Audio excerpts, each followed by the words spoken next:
আসসালামু আলাইকুম ওয়া রাহমাতুল্লাহি ওয়া বারাকাতুহু। আলহামদুলিল্লাহি ওয়া কাফা ওয়া সালামুন আলা ইবাদিহিল্লাযীনা ইসতাফা, আম্মা বা'দ। আল্লাহ তাবারক তাআলার অসংখ্য দয়া যে আল্লাহ তাবারক তাআলা আমাদেরকে মুসলমানের ঘরে সৃষ্টি করেছেন।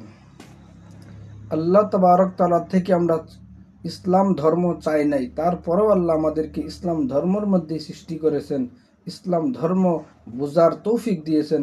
আল্লাহর বহুত বড় নিয়ামত। তো আজকে আমি যে কথা বলবো সেই কথা বহুত গুরুত্বপূর্ণ। আমরা জানি যে 2 দিন পরেই শবে বারাত, মঙ্গলবারে সারা দিন গিয়ে যে রাতটা আসবে ওই রাত্রে শবে বারাত। ওই রাত্রে ইবাদত করার বিষয় হাদিসের মধ্যে বহুত ফজিলত আসছে। তো ওই জন্যেই ওই রাত্রে আমরা বেশি বেশি ইবাদত করতাম। কিন্তু ওই রাত্রে কি ইবাদত করব, হাদিসের মধ্যে প্রমাণ নেই যেই কোনো আপনি ইবাদত করতে পারবেন। যদি আপনি তসবিহ পড়তে চান তসবিহ পড়তে পারবেন, যদি আপনি নামাজ পড়তে চান নামাজ পড়তে পারবেন, তিলাওয়াত করতে চান তিলাওয়াত করতে পারবেন, জিকির আজকারও করতে পারবেন। তো আপনি যেই কোনো ইবাদত আপনি করতে পারবেন।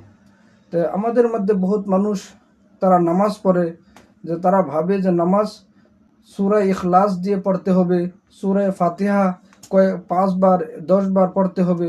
তো এরকম নির্ধারিত করে তারা নামাজ পড়ে না, এরকম কোনো নির্ধারিত শরীয়তের মধ্যে নেই। শবে বারাত উপলক্ষে কোনো নির্ধারিত আমল শরীয়ত থেকে সাবিত নেই।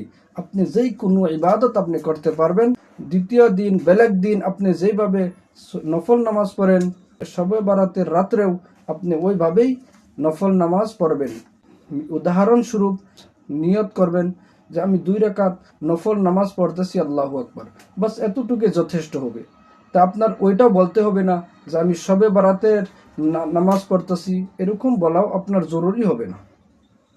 তো ওই জন্যে আমরা শরীয়তের মধ্যে যে বস্তু নির্ধারিত করে নাই, যে বস্তু খাস করে নাই, ওই বস্তু আমরা খাস নির্ধারিত না করতাম। এই রাত্রের বহুত মানুষ বিদআতি কাম করে, শরীয়তের মধ্যে যেটা জায়েজ নেই ওইগুলা কাজ করে না, ওইগুলা কাজ করা যাবে না।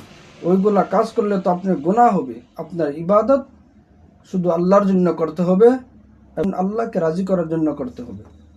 আল্লাহ আমাদের সকলকে বোঝার তৌফিক দান করেন।